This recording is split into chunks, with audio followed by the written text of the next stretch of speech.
പരിശുദ്ധ അമ്മ പ്രത്യക്ഷപ്പെട്ട ഈ അൾത്താരയിൽ സാക്ഷ്യം പറയാൻ കിട്ടിയ അവസരത്തിന് പരിശുദ്ധ അമ്മയ്ക്കും തിരുക്കമ്മാനും കോടാനുകോട് നന്ദി പറയുന്നു. എൻ്റെ പേര് രമ്യ രവി. ഞാൻ പുനലൂരിൽ നിന്നാണ് വരുന്നത്. സെൻറ്റ് മേരീസ് കത്തീഡ്രൽ അംഗം ഇടവക അംഗമാണ് ഞാൻ ആദ്യമായിട്ട് ഉടമ്പടി എടുത്തത് 2022 മാർച്ച് മാസം 22-ാം തീയതിയാണ്. ഞാൻ കൃപാസനത്തിൽ വന്ന് ഉടമ്പടി എടുക്കാനുണ്ടായ സാഹചര്യം യാദൃച്ഛികമായിട്ട് ഞാൻ യൂട്യൂബിൽ വീഡിയോസ് കണ്ടപ്പോഴാണ്, സാക്ഷ്യം കണ്ടിട്ടാണ് ഞാനിവിടെ വരുന്നത്. ഇവിടെ വന്ന് ഉടമ്പടി എടുത്തപ്പോൾ ആദ്യമായി ഞാൻ വെച്ചിരുന്ന നിയോഗം എന്ന് പറയുന്നത്, അന്ന് ഞാൻ 2.5 മാസം പ്രഗ്നൻ്റ് ആയിരുന്നു. അപ്പോൾ എനിക്ക് യൂട്രസിലൊരു മുഴയുണ്ടായിരുന്നു, ഫൈബ്രോയിഡ് ഉണ്ടായിരുന്നു. അപ്പോൾ ഡോക്ടർ പറഞ്ഞതെന്ന് പറഞ്ഞാൽ ഈ ഫൈബ്രോയിഡ് വലുതാവുകയാണെങ്കിൽ അത് ഓപ്പറേറ്റ് ചെയ്യണമെന്നും തുടർന്ന് അത് കോംപ്ലിക്കേഷൻ ഉണ്ടാവാൻ സാധ്യതയുണ്ടെന്നുമായിരുന്നു പറഞ്ഞിരുന്നത്. അങ്ങനെയാണ് ഞാൻ ഉടമ്പടിയിൽ ആദ്യമായിട്ട് ആ നിയോഗം വെച്ചത്. അതിൻ്റെ ഫലമായിട്ട് 5-ാം മാസത്തെ സ്കാനിങ്ങിൽ ആ ഫൈബ്രോയിഡ് കാണാനില്ല എന്നാണ് ഡോക്ടർ പറഞ്ഞത്. അങ്ങനെയൊരു സൗഖ്യമാണ് എനിക്ക് മാതാവ് തന്നത്. പിന്നെ 7-ാം മാസത്തിൽ ഞാൻ റെഗുലർ ചെക്കപ്പിന് പോയതായിരുന്നു. അന്ന് ഡോക്ടർ നോക്കിയിട്ട് പറഞ്ഞു, കുട്ടിക്ക് ഹാർട്ട് റേറ്റ് തീരെ കുറവാണ്, മാത്രമല്ല കുട്ടിയുടെ അനക്കം കിട്ടുന്നില്ല, നിങ്ങൾ എത്രയും പെട്ടെന്ന് എമർജൻസി ആയിട്ട് സ്കാൻ ചെയ്യാൻ പറഞ്ഞിരുന്നു. അപ്പോൾ ഞാൻ മാതാവിൻ്റെ ഇവിടുന്ന് കിട്ടിയ കാശ് രൂപം ഞാൻ മുറുകെ പിടിച്ചു പ്രാർത്ഥിച്ചുകൊണ്ട് തന്നെ ഞാൻ സ്കാൻ സെൻറ്ററിലേക്ക് കയറി. അവിടെ നിന്നപ്പോൾ ഡോക്ടർ നോക്കിയിട്ട് പറഞ്ഞത് യാതൊരു കുഴപ്പവും കാണുന്നില്ല, കുഞ്ഞിന് ഹാർട്ട് റേറ്റ് നോർമലാണ്, മാത്രമല്ല കുഞ്ഞ് വളരെ ആക്റ്റീവായിരിക്കുന്നു എന്നാണ്. അതിനുശേഷം ഒക്ടോബർ 13-ാം തീയതി 2022 എനിക്ക് ആരോഗ്യമുള്ളൊരു ആൺകുഞ്ഞിനെ തന്നെൻ്റെ അമ്മ മാതാവ് അനുഗ്രഹിച്ചു. മകൻ്റെ പേര് ഹയാൻ മേരി ഹരീഷ് എന്നാണ്. അവൻ്റെ പേര് അങ്ങനെ മാതാവ് വന്നത് തന്നെ അമ്മ തന്ന കുട്ടിയായതുകൊണ്ടാണ്. പിന്നെ എനിക്ക് അടുത്തതായി പറയാനുള്ളൊരു സാക്ഷ്യം എന്ന് പറയുന്നത്, എൻ്റെ നഷ്ടപ്പെട്ടു പോയ എൻ്റെ നഴ്സിംഗ് ഡിഗ്രി സർട്ടിഫിക്കറ്റ് തിരിച്ചു കിട്ടിയതാണ്. അത് ഞാനൊരു നേഴ്സാണ്. ഞാൻ സൗദി MOHൻ്റെ ഒരു ഇൻ്റർവ്യൂ അറ്റൻഡ് ചെയ്തിരുന്നു. അത് എറണാകുളത്ത് വെച്ചാണ് അറ്റൻഡ് ചെയ്തത്. ആ ഇൻ്റർവ്യൂ അറ്റൻഡ് ചെയ്തപ്പോൾ അവിടെ വെച്ച് അവരെൻ്റെ സർട്ടിഫിക്കറ്റ് വാങ്ങി വെക്കുകയുണ്ടായി. പക്ഷേ എൻ്റെ അടുത്ത് പറഞ്ഞതെന്ന് പറഞ്ഞാൽ അതിൻ്റെ ക്യാഷ് ഒക്കെ നോക്കിയതിന് ശേഷം ഒരു പക്ഷേ എനിക്ക് പോകാൻ സാധിച്ചില്ലെങ്കിൽ എനിക്ക് ആ സർട്ടിഫിക്കറ്റ് തിരികെ അയക്കാമെന്നാണ് അവർ പറഞ്ഞിരുന്നത്. അത് കഴിഞ്ഞിട്ട് അതിൻ്റെ ക്യാഷ് എനിക്ക് അറേഞ്ച് ചെയ്യാൻ പറ്റുന്നില്ല എന്ന് കണ്ടതും അവർ പറഞ്ഞ എമൗണ്ട് വളരെ കൂടുതലായിരുന്നു. അങ്ങനെ ഞാൻ പറഞ്ഞു, എനിക്ക് ഇതിൽ താല്പര്യമില്ല, നിങ്ങൾ എൻ്റെ സർട്ടിഫിക്കറ്റ് തിരികെ അയക്കാൻ പറഞ്ഞതിന് ശേഷം അവർക്കത് പറ്റില്ല എന്നുള്ള മറുപടിയാണ് തന്നത്.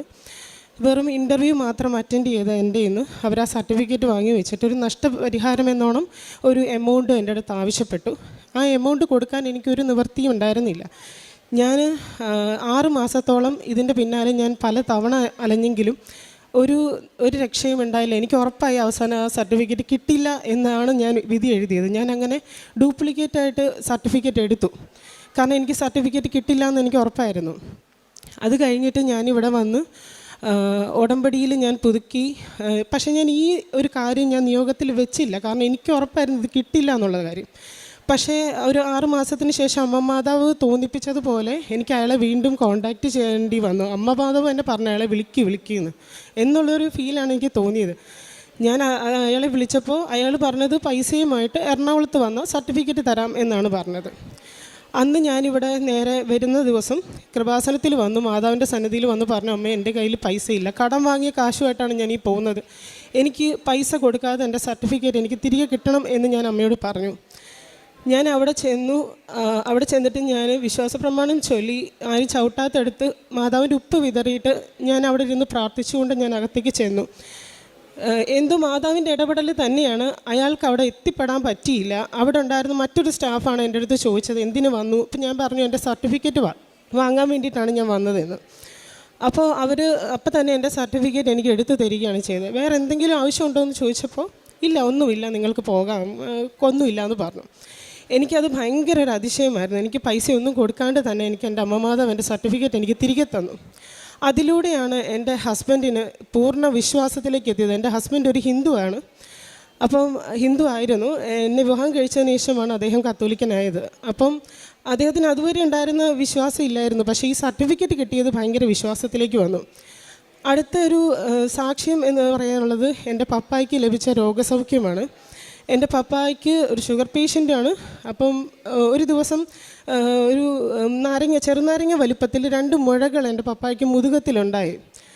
അത് വന്നിട്ട് ഷുഗർ ഉള്ളതുകൊണ്ട് തന്നെ അത് പൊട്ടി അതിൽ നിന്ന് പഴുപ്പ് വരാൻ തുടങ്ങി. അങ്ങനെ ഞങ്ങൾ സർജനെ കാണിച്ചപ്പോൾ അത് ഓപ്പറേറ്റ് ചെയ്യേണ്ടി വന്നു. ഓപ്പറേറ്റ് ചെയ്തിട്ട് അത് അത്യാവശ്യം വലിയൊരു മുറിവായിരുന്നു. നമുക്കൊരു വിരലിറക്കാൻ പറ്റുന്ന രീതിയിലുള്ള അത്ര വലിയൊരു മുറിവായിരുന്നു. അത്ര ആഴത്തിലുള്ള മുറിവ്.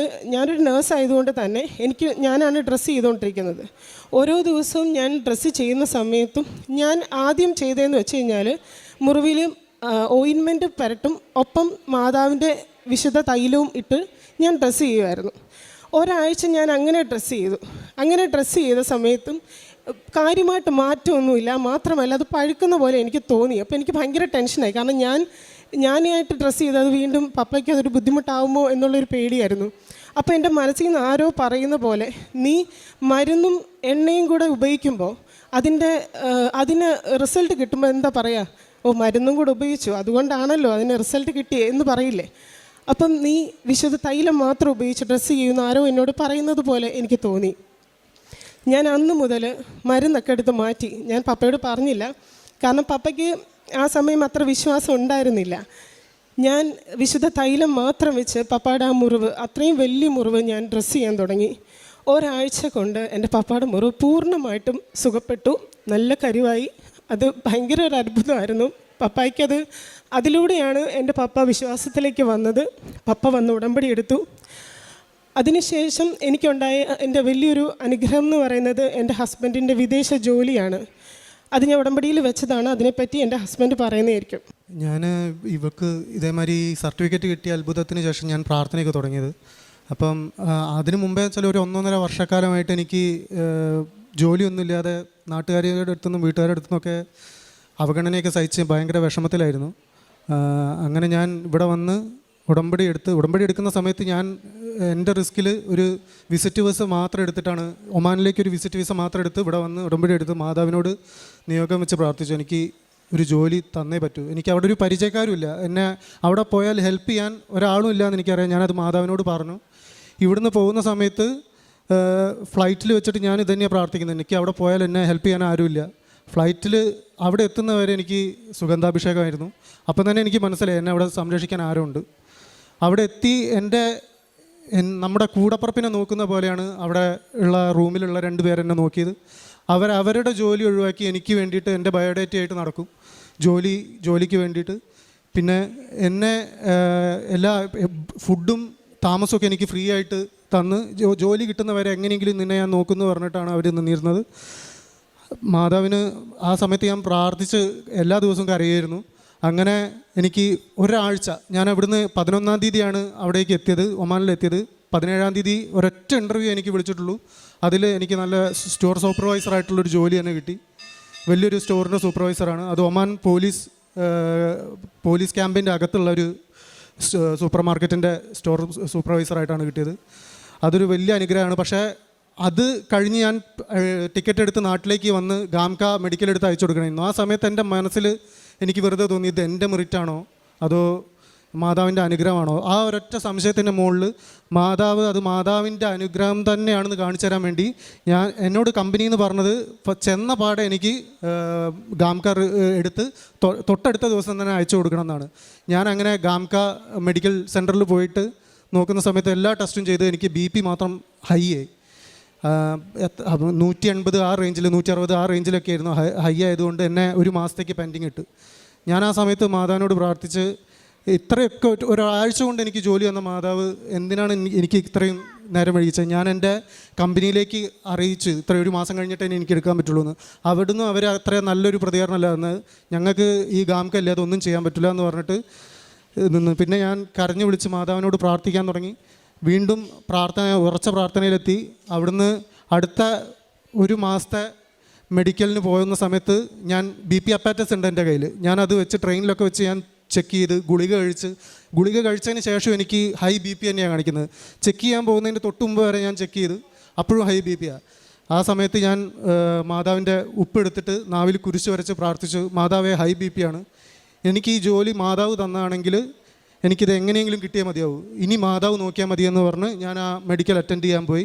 മെഡിക്കൽ അറ്റൻഡ് ചെയ്ത് എല്ലാ ടെസ്റ്റും നടത്തി, അവിടുന്ന് BP മാത്രം അവർ നോക്കിയില്ല.